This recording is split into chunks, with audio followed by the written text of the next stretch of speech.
Welcome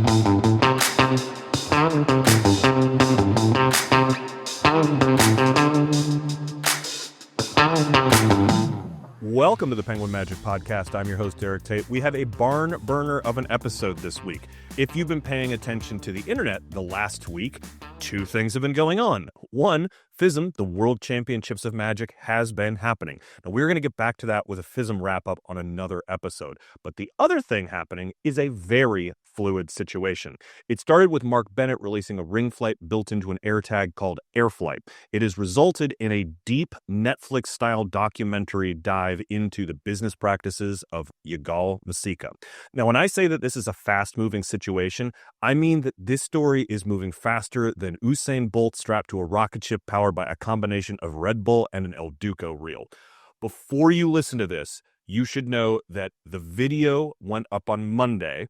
Craig and I recorded the interview you are about to listen to on a Wednesday.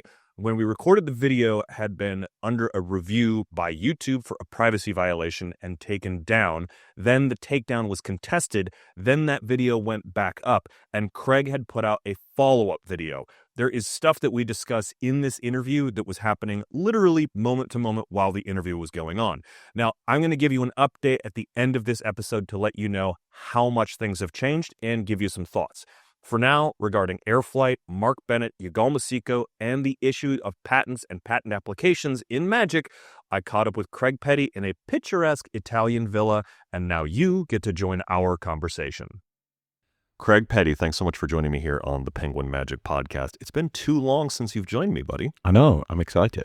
I'm so excited. We're here at FISM because you're nominated for an award for Podcaster of the Year, and I'm not. And I would like to point out that the biggest travesty in the entire history of FISM is that somehow me and Lloyd got nominated for that stupid award. We only do a podcast when we've got shit to sell. Like 3 times a year. Check the records out. A podcast comes out when a Craig and Lloyd product comes out. Literally, that's the only time it comes out. And we spend 2 hours making jokes about the Welsh and sheep. And that's it. There is no value at all. How we have been nominated for an award for anything is ridiculous. It's just embarrassing. For the record, I'm actually not upset. I am. You should be. It's no, there's a lot of great podcasts that are nominated, and I'm not one of them. Tomorrow, no, you are not one of them. Tomorrow are the awards ceremonies, and I'm rooting for, and I voted for Scott Wells and the Magic Word podcast to win Podcast of the Year. Not me. No, not you. No, Scott Wells deserves it. No, Scott came up and interviewed me, and he said, "Who are you going to vote for?" I was like, "There's no way that I should win. Nobody vote for me. Like nobody. It's embarrassing. It really is. Right, well, it's almost embarrassing as Vanishing Ink being nominated for a newsletter, but aggressively no comment. So the real reason we are talking today is you have decided to stir up drama on YouTube again. No, it's not like me, is it? No. I'm normally such a quiet, introverted, shy YouTuber. But no, this is so. I want to preface this before we get into it. This is about Yagal Msika. Yep. And you posted a video on Monday. Today's July 18th, as of we're recording this. Yes. And so we are recording this on July 18th. The video dropped on Monday the 14th. It is going to air on July 24th.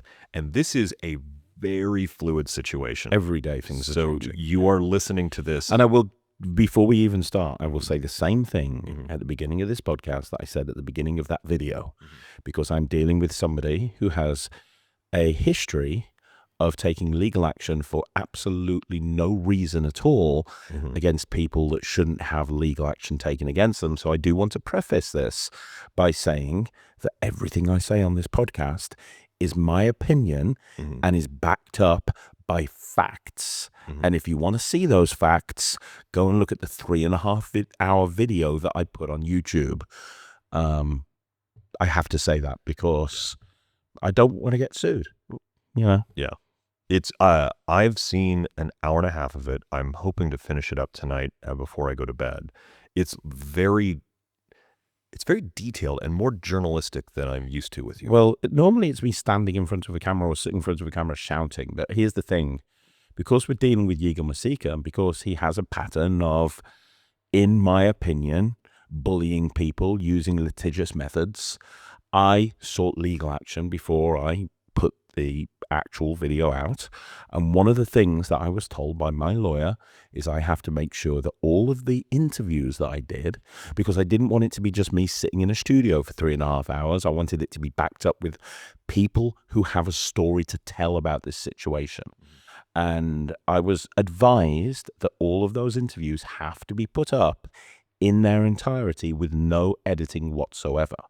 So one of the reasons it's so long is because I couldn't control how long the people like Steve Sheraton, people like Zhao Miranda, people like Mark Bennett, people like Sean Magonia, people like Tom Wright.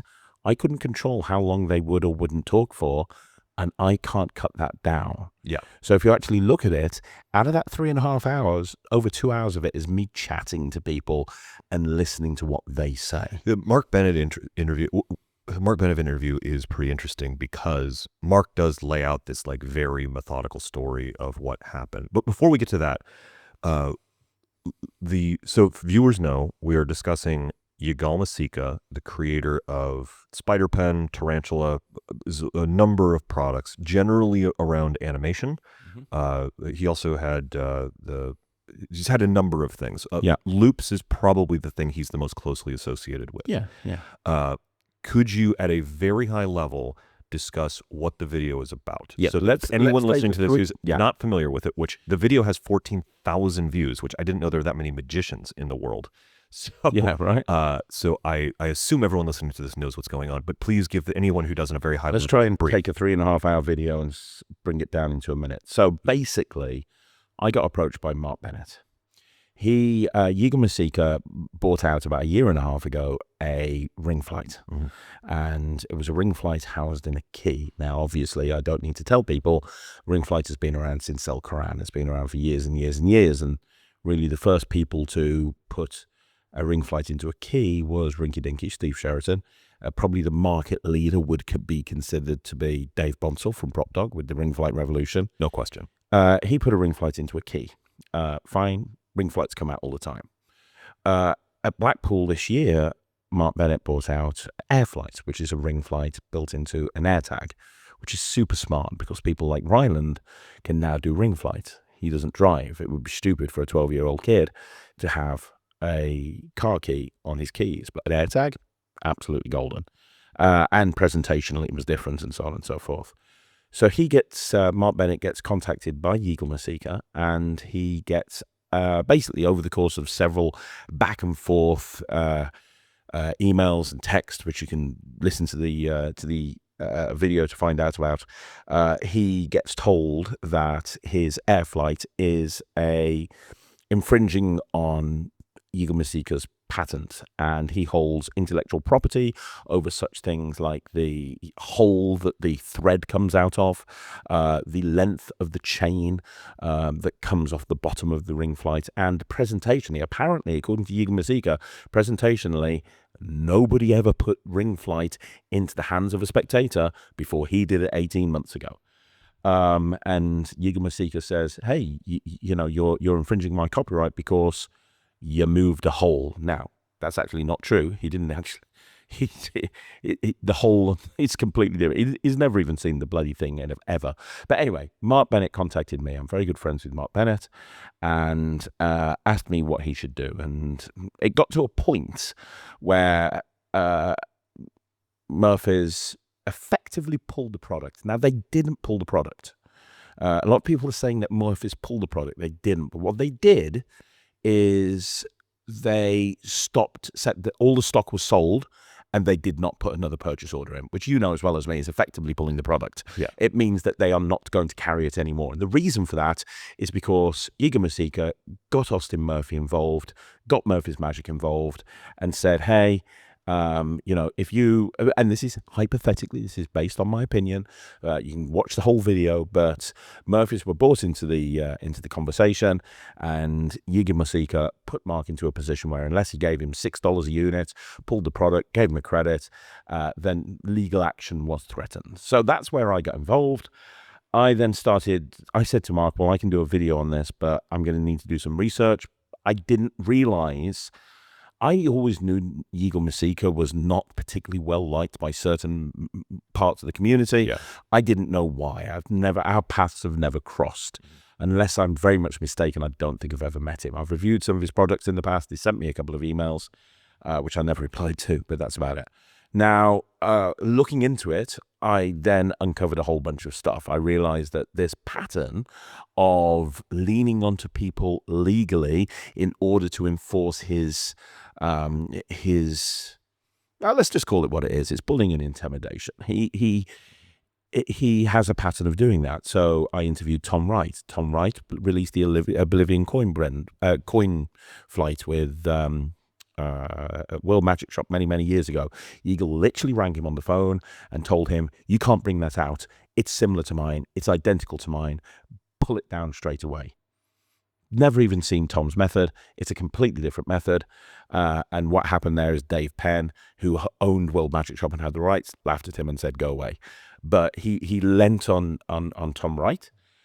He's done the same thing to Yao Miranda. He's done the same thing to Sean Begonia, as well as many other people. And all these people are interviewed in the video. And then I spoke to Steve Sheraton, who owns a company called Hot Tricks. It then was uncovered that 20 years ago, he bought out Rinky Dinky. I don't know if you remember Rinky Dinky. Yeah, actually, there's a YouTube video. We used to do a series called, I can't even remember the name of the series. We've done so many YouTube things over here at Penguin, but it was a comparison video where me, Nick, and Sean Dunn would look at a class of products and compare, the Cadillac, the mid-range, and the cheapie. And Rinky Dinky was the cheapie one, and we all agreed that it was a great product. Great product. Yeah. Great product. It's damn near identical to Yagal Msika's product. And so I was uncovering all of this, and at the same time I was consulting with lawyers. I was looking into it. Turns out that Yagal Msika doesn't have a patent. He has a patent application. Now, I'm not a lawyer. I'm not a patent lawyer. I have, however, spoken to patent lawyers. However, from my investigations, in my opinion, he doesn't have an enforceable patent. He has a patent application. And unless you actually have the patent application doesn't really mean shit. It definitely doesn't give him the right to go and demand $6 a unit from Mark Bennett and put Murphy's Magic into a position where they feel like they can't stock Airflight anymore. So he has a patent application, right? Well, I want to jump in here because I am not a patent lawyer, but I did used to work in manufacturing in a plastics manufacturing, and we wrote lots of patents, and we did lots of patent applications. A lot of the patents were around how certain parts functioned, things that we were bringing to market. Some of them were tool designs, and others, a lot of times it was a formula. A patent application does give you some protection. It allows you to go forth and do it. It doesn't declare anything, and if something exists beforehand, even after the patent is granted, it can nullify the patent. And that is one of the things that we're talking about prior art here. So without getting too complicated into it, and I've educated myself a lot recently, what we're talking about there is prior art. Now, here's the thing. Yagal Msika's ring flight, even if the application was granted, which it isn't, and it probably won't, because, by the way, Yagal Msika has a pattern of applying for patents. He has over 30 patents that he's applied for over the course of the years, hardly any of them that get granted. And the ones that do get granted, he allows them to expire. It's like, well, we can talk about that later on, but he's got a lot of patents, hardly any of them are granted. So even if it got granted, which it probably won't, the fact is his product was commercially advertised on the Magic Cafe up to a year and a half before the patent was even filed. So in other words, it was in the public domain as a trailer and a product page for around about a year to a year and a half before it was even before it was even applied for a patent. which from a prior art point of view does not put Yigal in a very strong position at all. Add to the fact that the patents, I can't remember exactly, it's something like... I mean, like when I was working with patent stuff, like we wouldn't even approach customers with the idea. The idea stayed locked down inside the internal. What you didn't do is put it up, put a sales page up about it, advertise it on a previous product saying it's coming soon, show it on camera, and then a year and a half later actually apply for the patent. Yeah. But the other thing is, I can't remember the exact date. I think it's the 8th of June. The 13th of June, I think, 2024 is when the patent was actually filed officially. The 13th of June, the 8th of June, we've got video evidence of Mark Bennett getting the first prototype video of Airflight. Okay, so Mark's thing exists before the patent was even officially filed. Yeah. Yeah, exactly. And all of the stuff that Yigal was saying isn't actually true. He was worried about where it was fed from, and it was fed in a completely different position. He was worried about a chain being on the ring flight, which has been around for years before. Presentationally, people have been putting ring flights into people's hands for years. That's not anything unique. So he doesn't have a patent fact. He has a patent application. He doesn't have any... he doesn't have a new design. It's basically rinky-dinky with a few bells and whistles, but he doesn't really have a design. He doesn't have anything. So what does he have? He has nothing. He has smoke and mirrors. He has misdirection, in my opinion. So I uncovered all of this, and basically that's when I made the video, and I said I wanted it to be very factual. I know as well as anybody I have been known in the past to be quite controversial on this channel. Yeah. And the one thing that I will say about that is, because a couple of people have said, oh, here he is, Craig's causing drama again. I have no dog in... Well, actually, I do have a dog in this fight. I was going to say I have no dog in this fight. Mark is my friend. However, I'm not trying to sell a product here. This is not me trying to sell a product. This is not me trying to drum up controversy so more people come to my YouTube channel. I couldn't care less about that. In fact, my wife has begged me not to make this video. I am putting my neck on the line. I am literally making a 3.5-hour video about somebody who is incredibly litigious and has a reputation for suing people at the drop of a dime. And I am making this video initially because I was trying to protect a friend, but realistically, the reason I've made this video is because this is single-handedly the most dangerous thing that could happen to the magic community for years. And I make one comparison in the video, and I'll shut up after this. The one comparison I make is Marvin Gaye versus Ed Sheeran.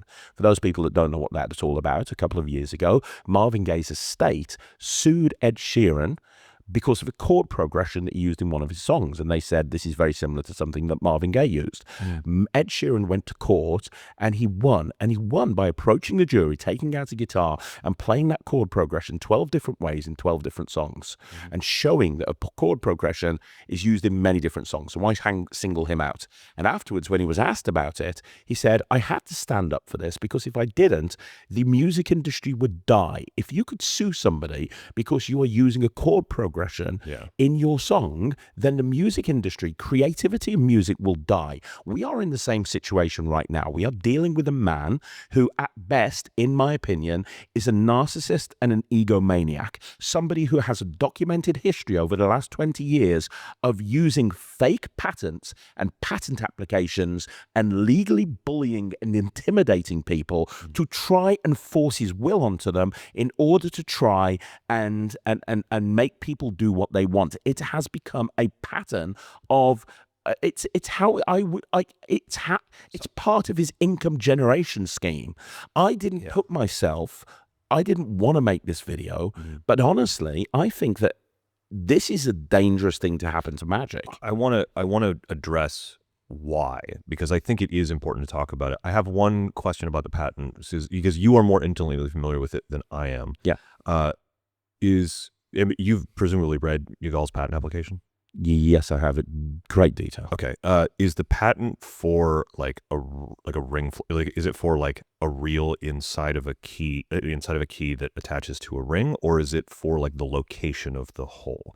Because one of the things I do know about like the patents that at least I worked on was you may be able to apply a patent in a in a capacity where this basic technology exists, but what we are applying the patent for is the way that this. Yeah, he will talk about how it's feed geometry, and he will talk about how it's tension and so on and so forth. But he never gives any specific examples, and so it's super broad. Yeah, okay. and the AirTag, and also don't forget, we're talking about an AirTag versus a key here. Yeah. Now, Yigal will turn around and he will say that in paragraph 48 on page 14, he included one final amendment, which is this, something about how this can also apply to tracker devices, e.g. a AirTag. Yeah. But none of the technical specs, none of the drawings, none of anything actually mention. The one time it's mentioned is the very end. It's almost like an afterthought. Yeah. It's almost like it's been added afterwards. Even if everything was identical. Yeah, putting it in the patent office is going to do like its due diligence and basically see that this kind of thing exists. And here's the thing, and I'll say one thing about that. Yeah.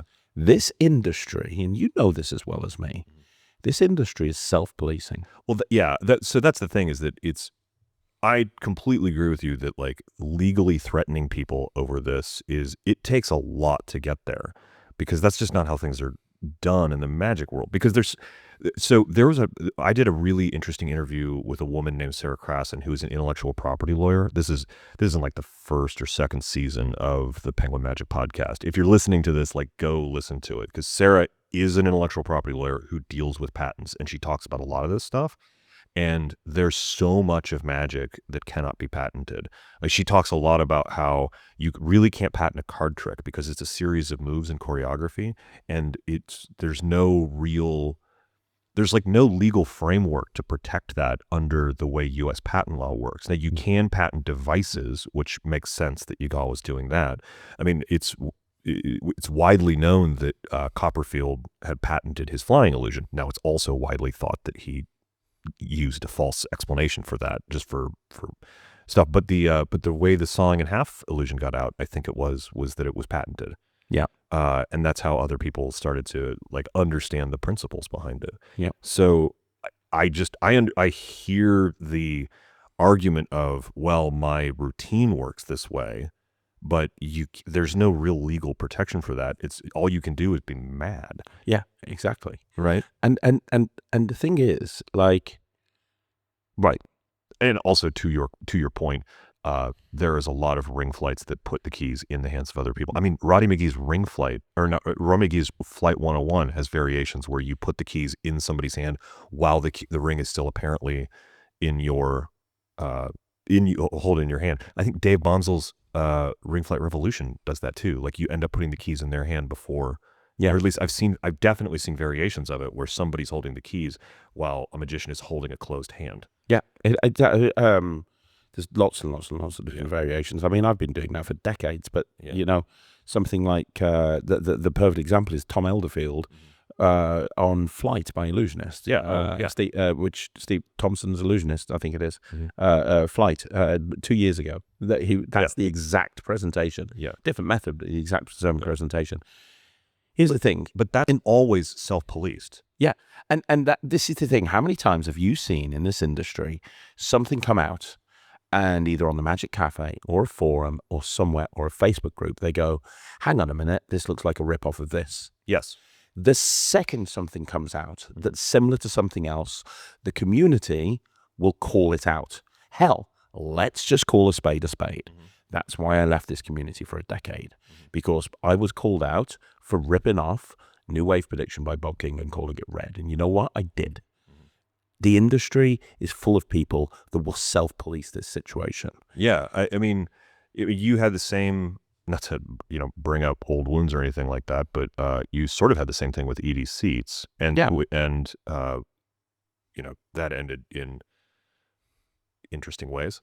But let's do another podcast about Michael Weber. Let's not. That does happen. I mean, when I was putting out Boxed and Loaded, I showed tons of people Boxed and Loaded. I mean, I showed Nick and Dan are some of the most knowledgeable magicians I know.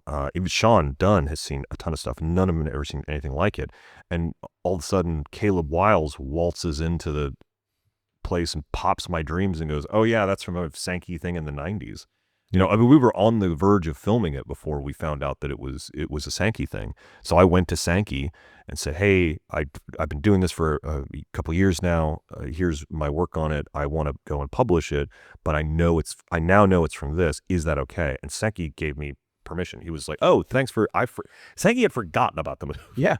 Well, I had the same thing recently with the Savant deck. Oh yeah, no, and you guys came to a really great Relationship with Owen Packard from Big Blind Media, who brought it out 20 years ago through Spooked Magic. Yeah. So yeah, but here's the question, Eric: how many posts, comments, threads have you seen at any point since Blackpool talking about how Airflight is a rip-off of Yagal Msika's trick? None.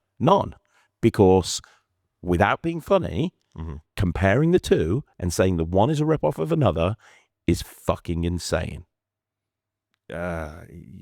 It just is. Yeah. I mean, because they're two completely different things. They are two completely different things. Even if the internal dynamics were identical, just the fact that it's an air tag makes it completely different in so many different ways. There's a lot of things that happen on the industry side that, and granted, I haven't been around as long as other people, but I do know that conversations are had where when a new product is being brought to market, there is like, well, what is this? It's this product, but it's in this form, and that's why it's different.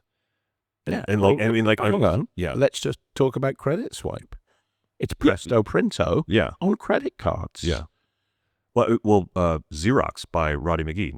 I'm really not trying to drag Roddy into this. But Xerox by Roddy McGee is the Presto Printo, just way scaled back with only a few, things. I mean, exactly. Yeah, like the basic idea of copying the ink. And that is how evolution happens in this industry. Creativity isn't always, in fact, rarely is creativity a brand new idea. How many times do you see something that is so new and so different that you can't say, I can see the evolution of that from somewhere else? Okay, well, the answer to that is I saw that 19 times this week, but we're at FISM. Yeah, I mean, at FISM you're going to see that, but, people's head explodes. No, you're 100% right. There's also, we are going to do we're going to provide a lot of context to that head exploding in close-up thing, because Craig and I are going to do a FISM wrap-up episode at some point there. But no, you're right. There's a lot of... Take Ultra Lucky Coin. Ultra Lucky Coin is a variation on... So it's John Armstrong's work on Lucky Coin, which comes from Card College, which is based on Dropsy Diddle by Eddie Fields. And when I was asked by Penguin to do, what's the trick with the stamp, the Queen of Hearts stamp on the penny? Fine imprint. So when I was asked to do the routine fine imprint, do you remember? I did a routine and I was like, this is based on Ultra Lucky Coin. Yeah. And I credited you. Yeah. Because that's what you do. You take existing methods and you improve on them. And as long as they are improved and it's not a step backwards, that's how magic evolves. That's how it gets better and it gets better. One of the interesting things is actually looking at the way we do ethics in magic, especially with crediting, because I know Sarah Krasen mentioned this in her about like her IP stuff, was that a lot of intellectual property lawyers study the magic community because it's one of the few sort of creative fields that is self-policed because there isn't a good legal framework to protect it. Yeah. And I also know that like David Copperfield and like Congressman Mark Pocan and a number of other people are working to try and get magic recognized as an art by the U.S. government so that we can provide legal protections, because the legal protections are important. Like let's not gloss over the fact that being able to patent a device or a new technology or a new approach to something is very, very important, right? Yeah. It protects industries, it protects jobs, it protects it protects artists. It really does. And we are in a weird place in the world right now where like AI is a great example of something where AI is cool, but it's also built on the backs of ripping off artists. Yeah. And so these legal protections are very important, but it's also, if you want to see something about patent trolls, if you want to get real information about patent trolls, John Oliver has an amazing piece on it that people should watch. Oh, wow. Yeah, it's really, really good. He goes really deep in depth about some of the lawsuits that have gone on against like Google, like that have gone on against Google by people who have very broad, very unusual patents that just super cover stuff, and it's used in an abusive way, like what we're talking about here. Yeah. So we've gone on for a half hour about this, so people kind of know the situation. The video gets released. What has been the fallout as of right now? And again, as you're listening to this, it may be extremely fluid. It is. So I was, as you can possibly imagine, quite nervous about putting the video out, and I didn't know, especially as I had it go up on the Monday, so it was going up while I was on the plane coming over to, or while I was actually at FISM.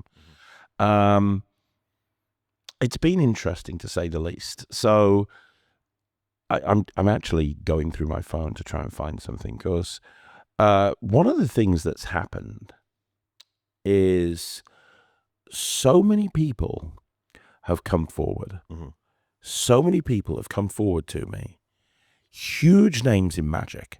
I must have had, and I'm not exaggerating, about 40 or 50 messages, either by email or WhatsApp or text message or whatever. 40 or 50 messages from people literally talking about their own experiences with Yagal Msika. Because here's the thing. There were a lot of people that I spoke to that gave me information about Yagal when I was making that video, and they refused to come on camera because they were scared. Yeah. Because they'd either been, in their own words, bullied or intimidated, or they'd had legal threats against them. Like many, many big name creators that I'd spoken to that were like, oh my gosh, let me tell you my Yagal Msika story. Can you please put it on camera? Can I please interview you? I've got these people. Yeah. No, I don't want to. I had one particular creator who's very well known that said, yes, I did an interview with them. And then they rang me the next day and they were like, please just delete it. I can't. Just the thought of me doing that, just the thought of it going up is going to just stress me out. So I knew that there were lots of people that were scared of this guy. And like I said, I really questioned whether I was doing the right thing. I knew I was doing the right thing, but I questioned whether I should be doing it. I think one of the more interesting things that happened is, and I think this person has allowed their name to be named, was there's a YouTuber who did a breakdown video. Okay, well let's okay, because I wanted to, yes, okay, we'll talk about that. We'll talk about a couple of people because also, like, let's not name names for people who don't want to be. And I wish I could. Wish I could, but there's so many names. I've had people that are some of the biggest names in magic. I had somebody, and I can't say who it is, but I had somebody who is one of the biggest names in magic come up to me, give me a hug at the first day of the magic convention at FISM, and say, you're doing God's work. And I said, what are you talking about? And he said, the amount of run-ins I've had with Yagal Msika. I'm so glad you made that video. And I've had so many people at FISM just come up. People I've never spoken to before. People I haven't got a relationship with. People I didn't even know watched my stuff. And they just come up and they shook my hand and they say, look, I want to say thank you. I mean, that speaks volumes. Yeah. But in terms of the YouTuber that we're talking about, before we do talk about that YouTuber, because something happened before that. So Yagal Msika replied to the video. Oh yeah, he commented on YouTube. He commented on the video. I'll find it in a minute. There was a troll who created a fake Yagal Msika account and started threatening to sue people, which was hilarious. Was quite funny. Because the thing is, a lot of people thought it was real, but it wasn't. He was in the comments. He wasn't. To be clear, he wasn't real, and you can tell he's not real because the account was created like hours after the video. Yeah, the account was created hours after the video. However, Yagal has commented, and I'll see if I can. I mean, I'm looking at it right now. There's 257 comments on this video, which is just ridiculous that there's so many comments. Yeah. And feel free to go and watch the video and go back and look at them all. I'm actually flicking through them right now, trying to find Yagal's comments, but I might not be able to find it. But look, here's the thing. If I remember correctly, he says something to the effect of, your last name says it all, you're petty. You're just trying to get praise from a bunch of amateur magicians, and he will do what he always continues to do, which is to make history. Oh, you remember it, yes. That's basically exactly it, which for me was very insulting because... and just for the record, if I got any of that wrong, it's because I'm misremembering, but I believe that is the correct gist of it. It was something like that. Now, here's the thing. I do remember very specifically him saying that I'm making history, and also very specifically saying that you were just trying to curry favor with amateur magicians. Yeah. So, first of all, I don't think I actually personally insulted him once. You know, you want to use my name as an insult, but go right ahead. I've had that for years. And it's also quite accurate. It is very accurate. Yeah. So I'm not going to even say anything about that. What I am going to say about is amateurs are the lifeblood of this industry. They're probably, if the only people in this industry were professional magicians, there wouldn't be probably a Penguin Magic as we see it right now. Oh, yeah. Amateurs are the people that spend the money. Amateurs are the people that, you know, some of the best magicians in the world are amateur magicians. How many people have we seen compete at FISM that are probably amateurs, right? Yeah. Yeah. To diss amateur magicians, like I'm trying to court favor with amateur magicians, you know what? He's the one that should be trying to connect with amateur magicians because they're the ones that buy his products. Oh, yeah. And to diss that entire subsection of the community just speaks volumes to me. And making history, well, you know, all I can say is that I've been speaking to people all week at FISM that have their own Yagal Msika story, and people coming up and calling him every single name under the sun. Yeah, I mean, I've got a Yagal Msika story that I'll tell you that I've been sitting on for a while. I want to hear that. I really want to hear that. But in terms of the YouTuber, so what happened is I've had 2 privacy complaints from YouTube. Mm-hmm. So I've had 2 privacy complaints, one for the trailer, one for the video. And I'm going to read this out. So it's, hey, Craig Petty, would like to inform you that we received a privacy concern about your content. Guess which video? Before we review the content, we'd like to give you an opportunity to review it and, if necessary, modify or remove any potentially private information within the contents. Reviewing it does not imply a violation of YouTube's privacy. No action has been taken against your channel at this time. Please find below a list of the reported content with timestamps and the one for the video, the main video, which is just like all of it, which was hilarious. Please note that the violation might also occur other timestamps as well, blah, blah, blah, blah, blah. And it wanted me to, we encourage you to review the video and determine if you'd like to edit, blur, or remove the content to resolve the individual's privacy concerns. Please note, blah, blah, blah, blah, blah. I sent YouTube back an email saying there's no privacy that's been violated. Everything that's in that video is based on first-hand accounts, factual first-hand accounts, public record. All the stuff I talk about patents is based on public record. There is no privacy that has been violated in that video at all. No privacy whatsoever. I'm not posting the guy's address. I wouldn't know it. I'm not posting the guy's email address. I'm not posting anything. I'm not posting anything at all. There's no privacy. However, what this is this is an attempt to shut down this video. And just to be clear, you've had very public spats with other magicians, both notable and otherwise. You've never gotten a privacy, like during the EDC stuff or during some of the... I called out Tim Trono and Michael Weber on camera, and I screamed down the camera at them. You know, me and Luke Dancy have had major back and forths over the years. You know, I've never had any sort of strike or any sort of privacy notification. The reason for this, I mean, I can't say who it is because YouTube won't tell me.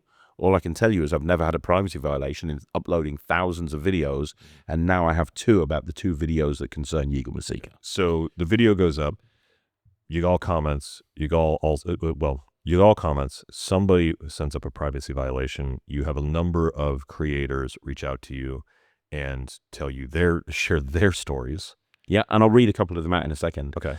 But then, and I'll happily say who the YouTuber is. It's Michael O'Brien. So Michael O'Brien watched the whole 3.5-hour video.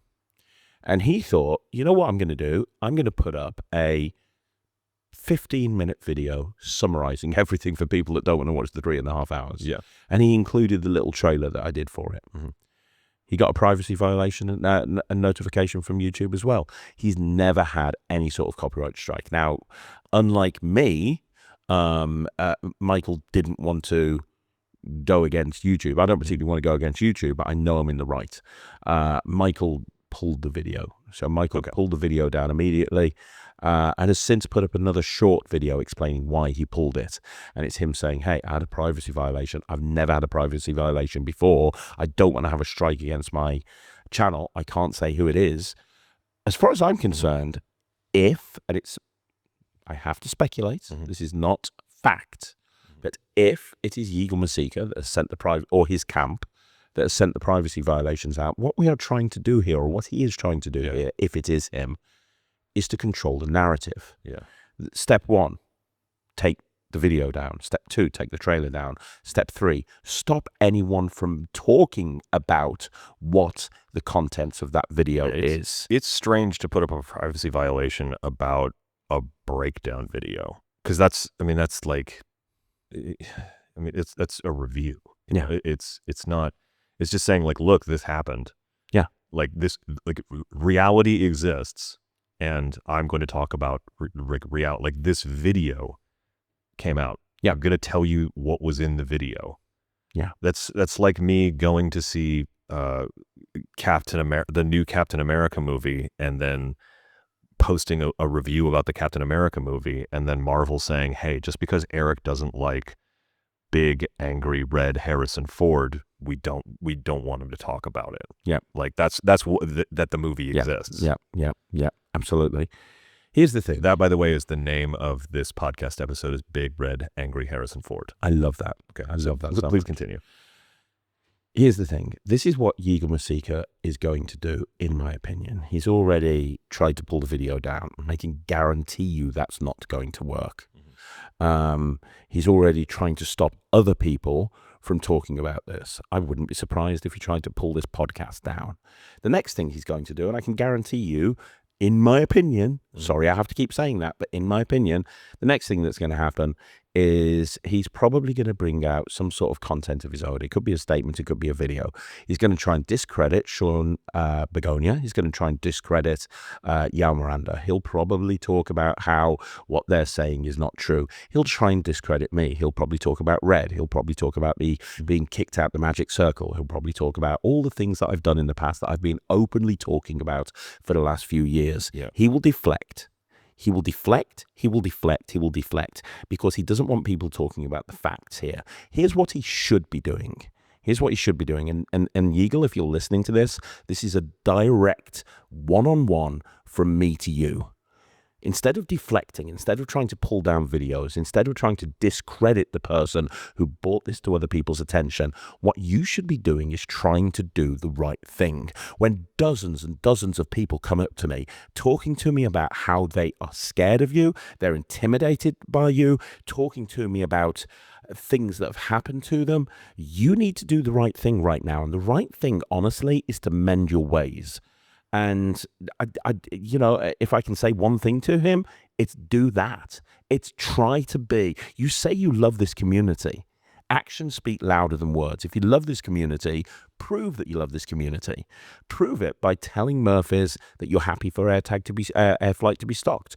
Prove it by apologizing to Steve Sheridan. Prove it by contacting Steve Sheridan and asking him if he can get his permission for... Hell, Yagal never even, at any point, credited Dave Bonsall or Rinky Dinky on the tutorial for his ring flight.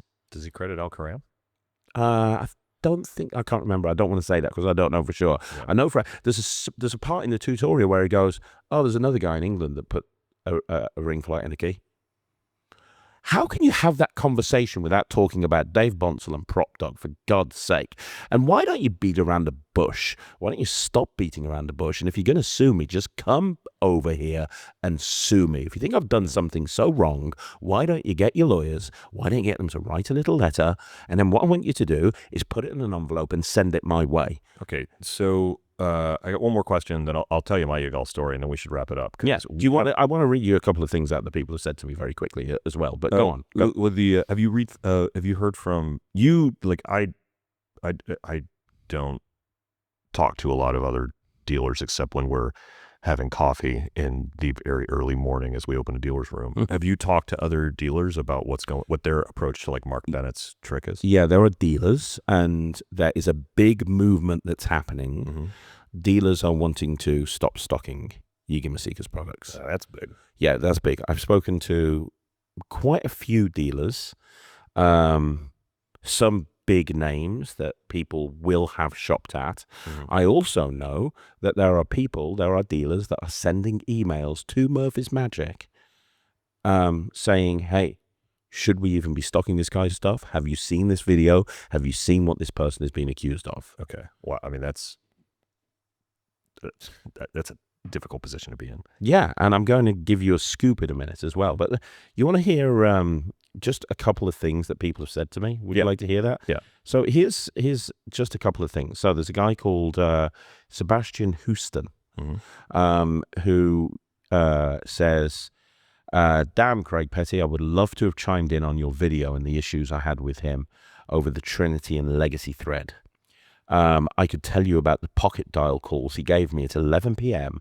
and told me how he loved paying lawyers $50 to watch magicians shit themselves getting $100,000 infringement letters and emails sent to them, then trying to buy them out for the brand and all stock for $1,300. Yikes on trikes. Yeah, how about this one? This is from a guy. Hello, Mr. Petty. I just heard your documentary about Msika.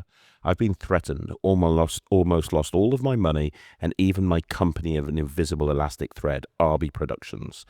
Yagal Msika physically threatened me in FISM in 2015, and I had to be defended by my manager. I've dealt with him for over 10 years. I got help from Daniel Garcia and Sebastian Houston. If it wasn't for their big heart, I don't know if I'd still be a magician today. I've been wanting to share this for years. Thank you for your kind words. I have tremendous respect for you and your work. And about Msika. It was a really traumatic experience. I have the emails, the private messages, and it would be my pleasure to help in any way. I will share this with you, and I will help you. I believe I revolutionized many aspects of elastic bands, such as techniques by Daniel Garcia and Will Houston, and a lot of more people might have seen my work in RB Productions. And for him, that was a no-go. He even hired a South American magician who copied my published work and published it on Msika's brand. So if I can help in any way, just reach out. Thanks so much for your time and answer. That is just two. Here's one more, Loki Cross. I've never had a legal situation with Yagal Msika, but he aggressively pursued me, pursuing to buy my right so I couldn't release something. Talked for months about how he was going to make it better, never did, and then said I couldn't sell it to any companies. And I've got dozens of those, dozens and dozens and dozens of them.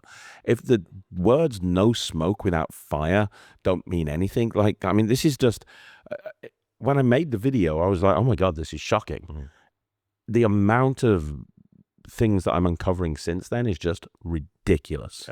When I tell you my story here in a second, like this, I probably, we put these up on YouTube now, and I look pretty nonplussed, where I'm just like, yep, that sounds like him. Like, I'll tell you, none of this shocks me. Tell me the scoop. Okay, so the scoop is, I've spoken to Austin Murphy. Austin Murphy is the president and owner of Murphy's Magic Supplies, the largest magic supplier in the world. Just for anyone who's listening to this who doesn't know, who keeps hearing this name but doesn't know who they are. And as I said, they never pulled the product, but they did not send another purchase order. For people listening to this, when you're a producer, a small producer, not a Penguin Magic, but when you're a small producer, realistically, your relationship with Murphy's Magic is huge to you. Yeah. Because you have the ability to reach every single magic shop in the world by going through Murphy's Magic. Yeah, and there's just there's no other, there's just not, it's not like building products distributors where there's distributors all over the place. There's just not a lot of distributors for magic tricks. Yeah, there's not. And so they and what they said is they said that they weren't going to restock Airflight. So they weren't going to restock it. They weren't going to give it another purchase order. So in other words, and Alakazam bought it. When all of this happened, Alakazam bought out the whole range because Peter Nardi wanted to support Mark Bennett. Yeah. He bought out the whole range. Peter is great. Peter's amazing and doesn't take any shit by any stretch of the imagination. So I'm going to tell you exactly what happened. So I spoke to Austin Murphy, and he actually said to me that after taking into all considerations. By the way, we should say he didn't say this to you. This is in an email. This is in writing. Yeah, this is in writing. Yeah. I've got this in writing. So he said he's reviewed the situation. He'd watched the whole video because honestly, and I said this in the video, and I want to say it again now. In my opinion, Murphy's Magic are as much of a victim in this whole thing as Yagal Msika. A lot of people are like down with Murphy's because they're the largest wholesaler. I think they get a lot of crap sometimes. And maybe some of it is right to be thrown at them, but a lot of it isn't. And in this situation, people are like, well, why are Murphy's doing this? They shouldn't have done this. In my opinion, they were put in a very difficult situation. Yeah. It's like, well, hang on a minute, but what do we do? And do you know what I mean? It's a very difficult situation legally. Anytime you're in a situation where somebody's going to sue you, like there's a lot of companies and people that settle things or capitulate to things just because it's less expensive than pursuing a legal thing, and they're thinking about like how much money they're going to spend on this, and do they have enough money left over to make payroll? Exactly. Yeah. I mean, they are a family business at the end of the day. They have 50 employees. Yeah. They've got to pay everyone's rent. Yeah, lawyers aren't cheap. Yeah, exactly.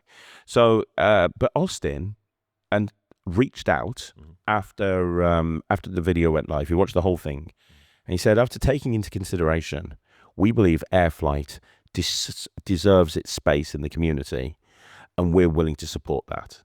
They're giving another purchase order to Mark Bennett. They're bringing it back into Murphy's, which will mean that it's available from every single magic shop in the world, including Penguin Magic. Yeah.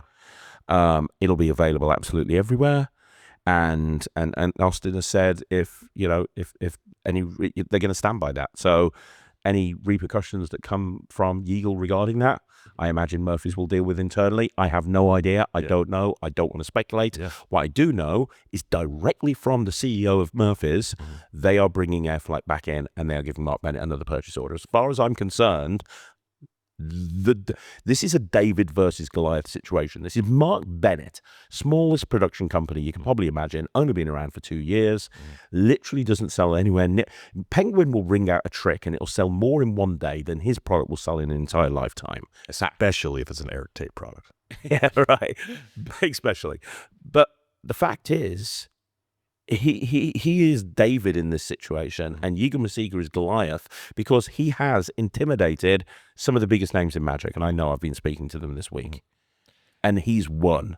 David has won. He has got what I set out to achieve by making this video, which is all I wanted to do is just get Mark's product back on the market. That's what I wanted to do. Yeah, so that it has a fair shake. Yeah. As much as the video as I've watched and then hearing these things. So I think I've only told this story to like a handful of people, and I'm going to be pretty careful with it because, again, like we're dealing with a rather litigious person. So when I graduated college in Toronto, I moved to Los Angeles and started doing Magic a lot and ended up at the Magic Castle. And a friend of mine worked for Yagal Msika. And this was sort of around the time that like Spider Pen and Tarantula were coming out. The Infinity Hole, his Loops wallet, I can't remember exactly what it was called off the top of my head. Like that was coming out. It was like a period of he was releasing a number of products, and they needed ad copy and instructions. So like a lot of people think that I haven't written ad copy for Magic until Penguin. No, that's not true. I wrote ad copy for Yagal Msika. I actually wrote a lot of the instructions for some of the early things. The instructions that are still written to this, they're still packaged with it to this day. I got one of the things in the mail once because I was wanting to play with loops for something, and I thought this thing would be neat. And I was like, oh yeah, I still have the documents that I originally wrote. Wow. On there, and I'm gonna try and be as accurate as possible. But this is also, we are talking about an event that occurred 15, 20 years ago. I mean, I was maybe 24 when this happened, and I turned 40 last week. So my friend Yagal needed a copywriter, and he worked for Yagal, and so he reached out to me and said, Erik's a writer. He does stuff, because I was a writer. I graduated with a degree in comedy writing and performance, and I was going to be a writer on the Joe Flaherty radio program at the time until XM Radio and Sirius got together.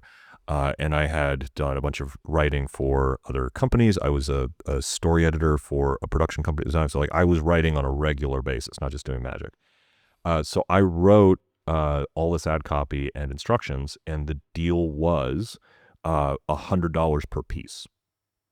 And at the time, there was also, I started getting asked to write weird pieces. So I remember writing some like legalistic, aggressive letters about people. And I didn't really know much about, like, I wasn't super in the magic industry at the time, because I didn't get into magic until I was 19.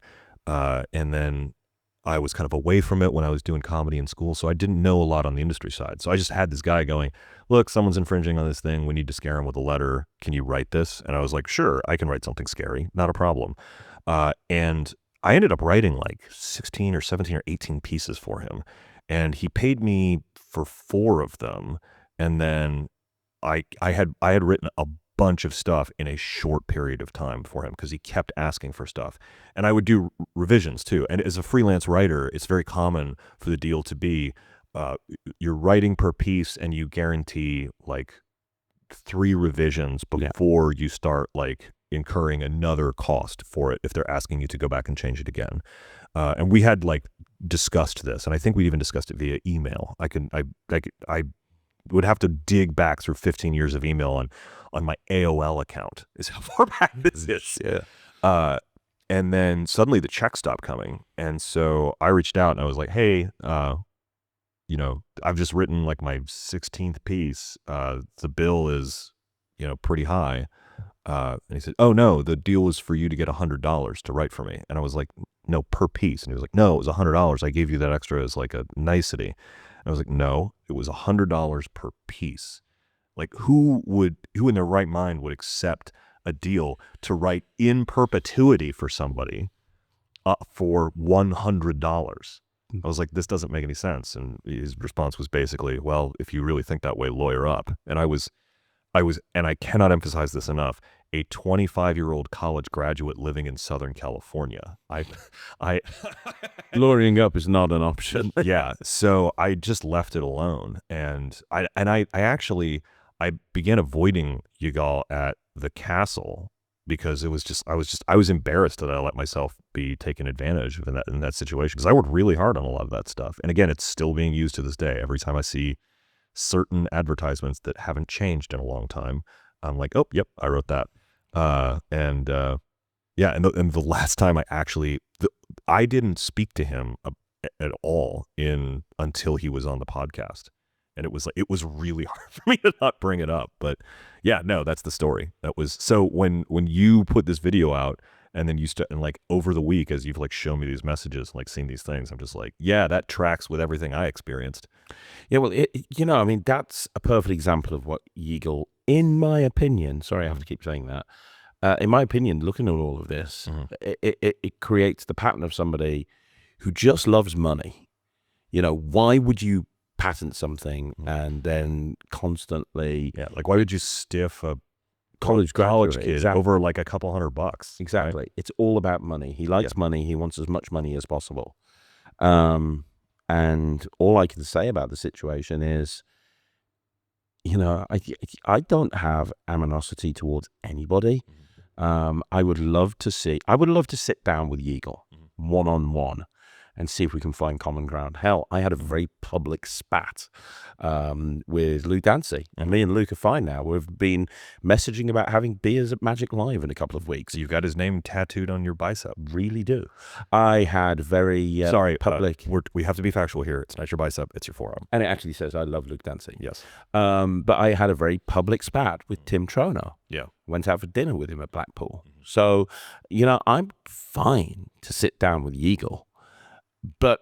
And I'm fine to find common ground, but only if he tries to actually, rather than trying to deflect, rather than trying to send me privacy notices, rather than trying to control the narrative by taking YouTubers that are just commenting on a situation, which should be allowed, and threatening to take down their videos, rather than trying to discredit everybody and anybody and commenting about how he's going to carry on making history and insulting amateur magicians. Rather than doing any of that, I feel that what he should be doing is he should be looking at himself and saying, well, how can I change? Surely not everybody can be wrong.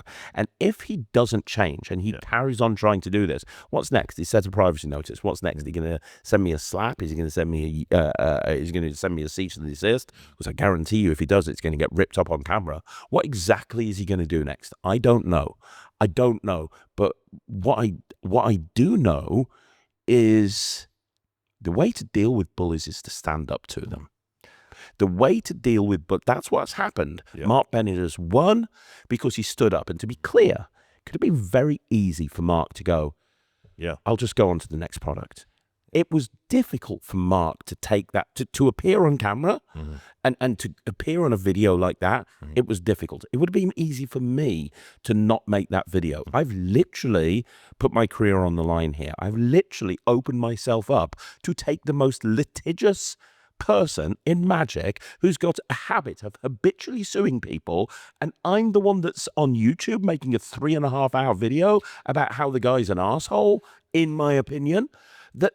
Like, it's easy. It's not easy to stand up to bullies, but the way that you can stand up to somebody like him is by doing what other magic shops are doing that I'm speaking to.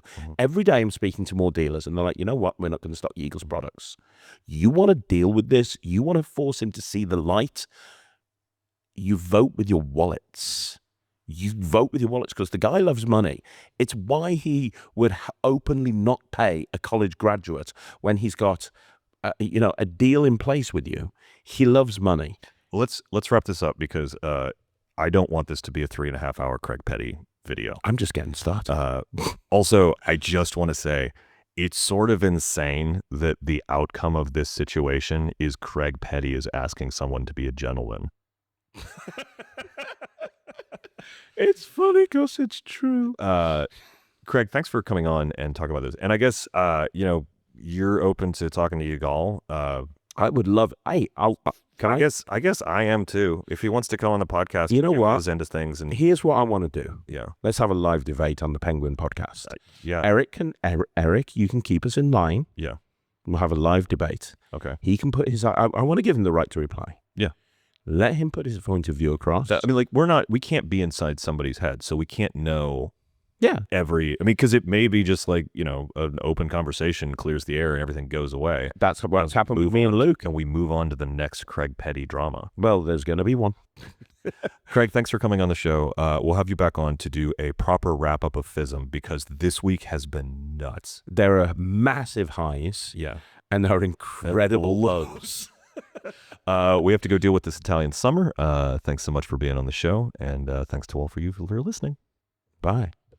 That's going to do it for this week, kids. Thanks so much to Craig for being on the show, and thanks to you for listening. Before we close out, I want to say a few things. I've been carrying my own story of Yagal Msika around for about a decade, and when I interviewed Yagal for this very podcast, it was an incredibly difficult thing for me to not bring up.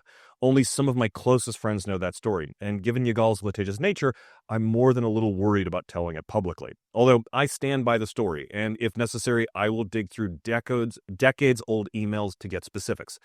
Regarding Craig's involvement, I've reviewed quite a bit of the information that Craig shares in the video, and if I had that kind of information, I would also publish it.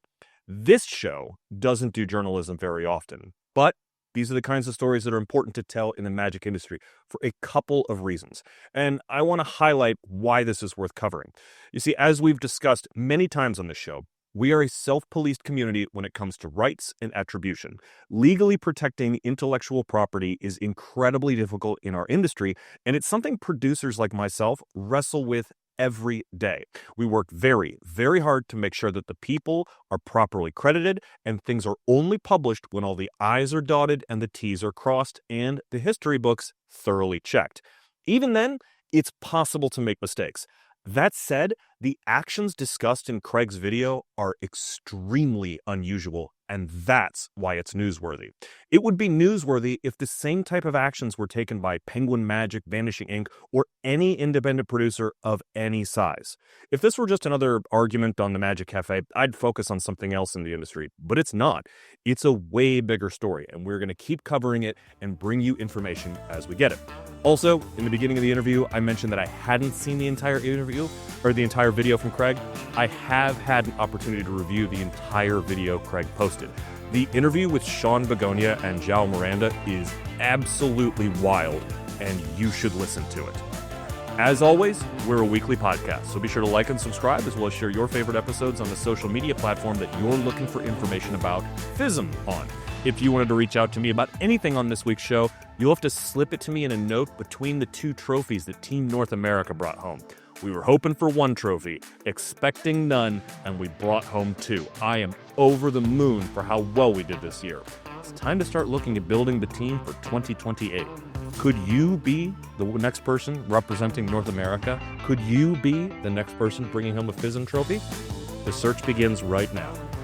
But if winning FISM trophies isn't your cup of tea, you can always hit me up on Instagram at Erik Tait. That's at ERIKTAIT. From me and everyone else here at the P3 Magic Studios, practice, practice, perform.